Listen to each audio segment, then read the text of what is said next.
नाज़रीन अस्सलाम वालेकुम। शुरू अल्लाह ताला के बाबरकत नाम से। नाज़रीन, एक जान का ही खबर है तो ज़ाती, लेकिन ज़ाहिर सी बात है कि जब ज़ाती सदमा होता है तो उसको दोस्तों के साथ शेयर करें तो ज़रा सी तकलीफ़ कम हो जाती है। एक हमारे दोस्त थे जावेद शहजाद साहब, जर्नलिस्ट थे, बहुत अच्छे जर्नलिस्ट थे, बीट किया करते थे डिफेंस की। 1992 से वो मेरे दोस्त थे और जब भी मैंने उनको थे वो यहाँ रावलपिंडी के मकामी, जब भी मैं उनसे कोई बात करता था तो वो मखसूस मकामी लहजे में कहते थे कि भाई का हुक्म हो गया, और फिर वो कर दिया करते थे वो काम। आज तक ऐसा नहीं हुआ कि मैंने उनसे कोई और कोई नाजायज़ काम तो हम कहते नहीं थे, किसी की मुलाजमत में मदद देना होगी या कोई और छोटा मोटा काम होगा, और वो बेचारे पूरा जोर लगाया करते थे। अचानक दो रोज़ पहले ये खबर मिली कि वो दिल का दौरा पड़ा और वो फौत हो गए।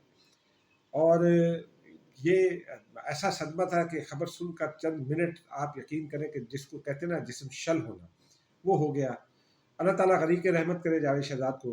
और इसी से रिलेटेड एक और ख़बर भी है। मेरे कॉलीग रिपोर्टर हैं, उनके साथ एक हॉस्पिटल ने क्या वारदात की, वो आगे चलकर बताएंगे, लेकिन अभी सब आगाज़ करेंगे 17 जनवरी की अहमियत। 17 जनवरी की अहमियत बहुत बढ़ गई है, ये भी पाकिस्तान की तारीख में एक बड़ा अहम और यादगार दिन बनने वाला है। आपको पता है नाज़रीन के गुज़िश्ता रोज़ फैसला सुनाया जाना था 190 मिलियन पाउंड केस का, और जज साहब सुबह 8:30 बजे अदालत आ गए थे। और हो सकता है जज साहब की कोई मसरूफियत हो तो उन्होंने जो हमें मैसेज था वो ये था कि फैसला 11 बजे तक सुना दिया जाएगा, लेकिन आप लोग जल्दी आए, क्योंकि अडयाला जेल में जब दाखिल होते हैं तो फिर कई लोग होते हैं ना, बहुत सारे वकला होते हैं, उनका नाम अंदर जाता है अप्रूवल। इमरान खान की टीम है, इमरान खान उसमें उसको अप्रूव करते हैं, फिर वो नाम आता है। तो इस तरह जो है ना वो चीज़ें जो है ना वो बढ़ती है, तो 2-2.5 घंटे तो गालबन इसी में लग जाया करते हैं, या 1.5 घंटा लग जाया करता है। जब अरेस्ट यादव, कल तो फैसले का दिन था, बहुत लोगों ने आना था। तो वो मैं अडयाला जेल पहुंचा और तकरीबन गेट के सामने था, अंदर जाने लगा था तो अंदर से किसी दोस्त का मैसेज आया कि आप कहाँ हो। मैंने कहा कि मैं गेट के करीब हूँ, तो उन्होंने कहा कि अभी आप रुक जाए, एक खबर थोड़ी सी देर में आपको देते हैं। सोर्स है मेरा।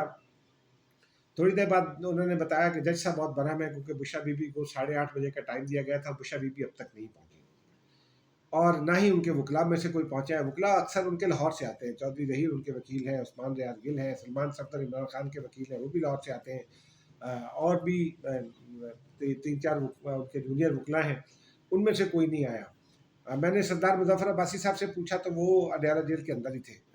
वो मैंने उनसे काफ़ी देर पहले पूछा था तो उन्होंने बताया कि वो अडयाला जेल के करीब है, और थोड़ी देर बाद वो अंदर भी चले गए। तो फिर कोई फैसले के वक्त के करीब जो है वो जज साहब फिर रवाना हो गए। फिर हमें जो कुछ दोस्त अंदर पहुंच गए थे तो उन्होंने बताया कि जज साहब ने रिमार्क्स भी दिए हैं। उन्होंने बताया कि मैंने बुशा बीबी को हिदायत की थी कि 8:30 बजे पहुंचे, उनके वकला को भी कहा था। फिर इमरान खान के पास दो मरतबा बंदा भेजा गया और वो तैयार नहीं थे, उन्होंने कहा मैं आता हूँ, और वो भी तशरीफ़ नहीं लाए। तो उन्होंने डिस्प्लेयर का इजहार किया, लेकिन अब 17 जनवरी कर दिया। अब उसमें कुछ दोस्तों ने तो कल मुझे सवालात भी किए। उनका ये कहना था कि जी वो तो कैदी हैं, तो कैदी को कोई ला क्यों नहीं सकता। तो मैंने उनको बताया कि कैदी को नहीं लाया जा सकता। उसकी वजह ये है कि कैदी जो है वो इमरान खान जो है वो जेल के कैदी नहीं है, वो वहाँ बंद है, कस्टोडियल उनकी कस्टडी में है, उनकी कस्टडी में है, लेकिन वो एक मुकदमे में ज़मानत पर वो है, उनकी ज़मानत मुस्तरद हुई है इंसदाद दहशतगर्दी की अदालत लाहौर से, तो वो इसलिए वहाँ है। और फिर साबिक वज़ीर आज़म है तो कुछ प्रोटोकॉल का भी तकाज़ा होता है उनको। हालाँकि उनका चंद कदम पर या चंद गज पर या चंद फुट पर उनका सेल है। वो तो कहते हैं कि डेथ सेल है, लेकिन 90 कैदियों की रिहाइश का बंदोबस्त है उस सेल में, जो वो इस्तेमाल करते हैं। और फिर लॉन भी है उनके पास, जो अदालत के हुक्म पर उनको दिया गया।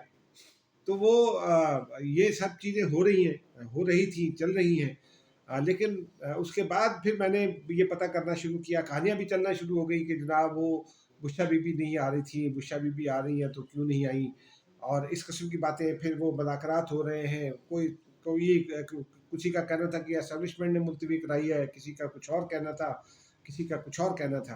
अगर जितने मुँह उतनी बातें। लेकिन पते की बात ये है कि संडे को दिन के वक्त मुझे किसी दोस्त ने ये बताया, जिनका ताल्लुक पीटीआई से, हमदर्दियाँ भी पीटीआई में, वो पीटीआई के वाकिफ़ है हाल समझ में।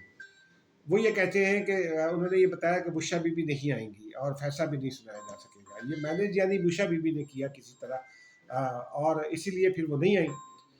اور پھر جب جج صاحب روانہ ہو گئے تو اس کے آدھے گھنٹے بعد وہ آ گئی. پھر میں نے مشال یوسفزئی سے پوچھا تو وہ کہنے لگی کہ وہ تو تیاری کر رہی تھی، سامان لا رہی تھی کہ انہوں نے اب جیل میں رہنا ہے تو اس لیے ان کو دیر ہو گئی. چلیے خیر ہے، کوئی بات نہیں، ہو جاتی ہے. لیکن اس کے بعد کچھ اور دوستوں نے کچھ اور قلابے ملائے اور بہت ساری اطلاعات گدر کی. اور میرے ایک دوست ہیں، بھائیوں کی طرح کے دوست ہیں، جہانگیر مناس، آج تک انہوں نے جو خبر دی ہے وہ اوتھینٹک خبر ثابت ہوئی ہے. انہوں نے بھی اور باقی اور دوستوں نے بھی یہ بتایا کہ کچھ اور وجوہات ہیں. شاید 17 کو بھی یہ سماعت نہ ہو سکے. اس کی وجہ یہ ہے کہ ایک تو 16 تاریخ کو مذاکرات ہیں، اور مذاکراتی کمیٹی کے ذرائع کا یہ کہنا ہے کہ ایک تو مذاکراتی کمیٹی نے عمران خان سے یہ پوچھا تھا کہ بھائی جان ہمیں بتا دیں کہ آپ کے کوئی خفیہ مذاکرات تو نہیں چل رہے، جس کا آج بیرسٹر گور نے اظہار بھی کر دیا کہ کوئی خفیہ مذاکرات نہیں ہو رہے.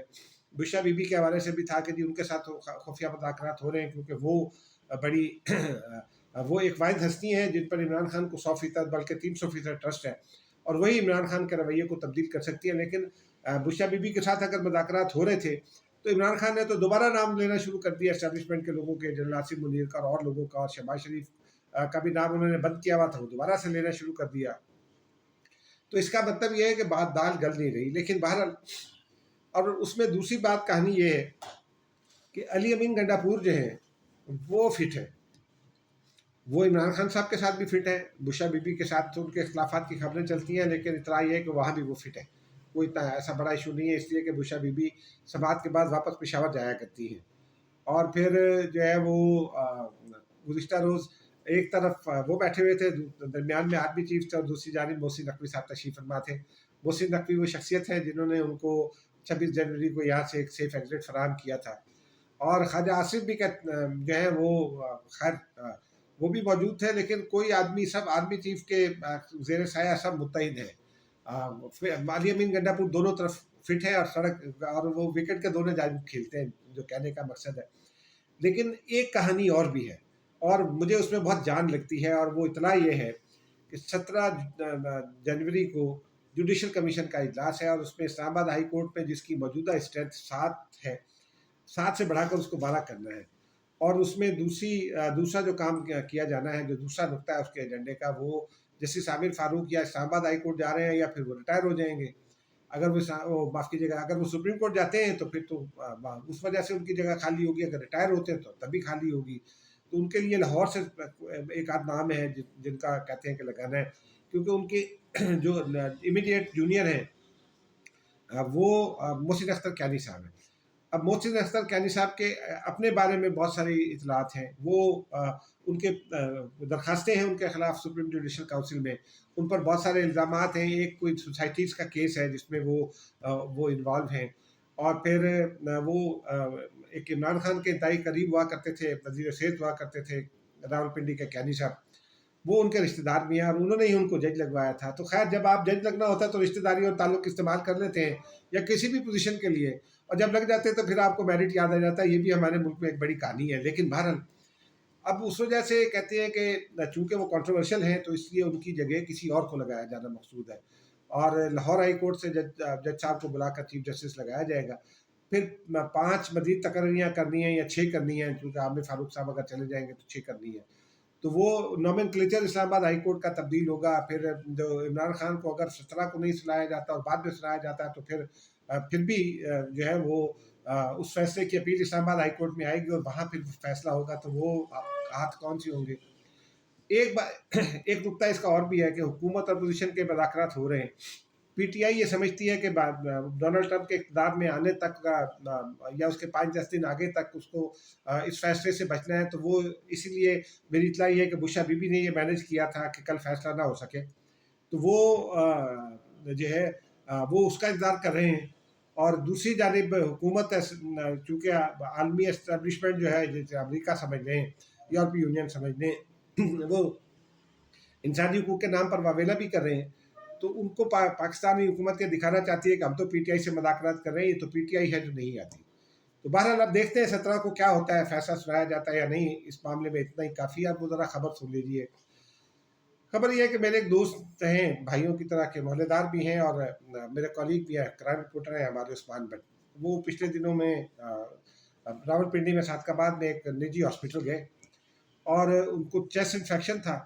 तो उनको एक इंजेक्शन लगा दिया, डुज़ेने नाम है गालिबन उसका, या डुज़ेने, मैं मुझे इंजेक्शन का नाम भूल गया। वो डॉक्टर्स ये कहते हैं कि वो उनकी प्रिस्क्रिप्शन थी, उन्होंने खुद जाकर खरीदा, उसकी वीडियो मौजूद होगी हॉस्पिटल में। वो लगता है वेस्क्यूलर लगता है, लेकिन उसको एक छोटी वो जो ड्रिप आती है, उस ड्रिप पे पहले डाइल्यूट करते हैं और फिर वो कैनोला के ज़रिए लगाते हैं और बहुत लिटा कर लगाते हैं, और उसमें काफ़ी वक़्त लगता है उस इंजेक्शन को कंप्लीट होने में। लेकिन वो उनको बेड्स खाली नहीं थे, तो उनको एक जगह बिठा दिया और वो जो डॉक्टर साहब तशरीफ़ लाए, या जो इंजेक्शन लगाने वाले हैं जो भी हैं, वो हॉस्पिटल के हैं, उनको इतना तो पता होना चाहिए। वो तशरीफ़ लाया और उन्होंने उनको बिठाया और वो इंजेक्शन भरा और वेन में लगा दिया। उनका दिल तकरीबन बंद हो रहा था। अल्लाह ताला ने उन पर करम किया। मैंने किसी और डॉक्टर से पूछा, वो ये कहते हैं कि अल्लाह ताला ने इन पर करम किया कि ये बच गए हैं, वरना ये डेथ हो जाया करती है। ये आलम है हमारी मेडिकल प्रैक्टिसेस का। और ये पंजाब हो या सिंध हो, खैबर पख्तूनख्वा हो या कोई और हो, सब जगह यही रवैया है डॉक्टरों का। इस पर फिर कभी बात करेंगे। लेकिन अल्लाह अल्लाह ताला इनको हिदायत दे। मैंने उनको ये मशवरा दिया है कि मेडिकल कमीशन में जाएं और फिर केस भी करें। देखते हैं उस पर क्या नतीजा निकलता है। ये केस भी हम ज़रूर करेंगे। मुझे इजाज़त दीजिए। खुदा हाफिज़।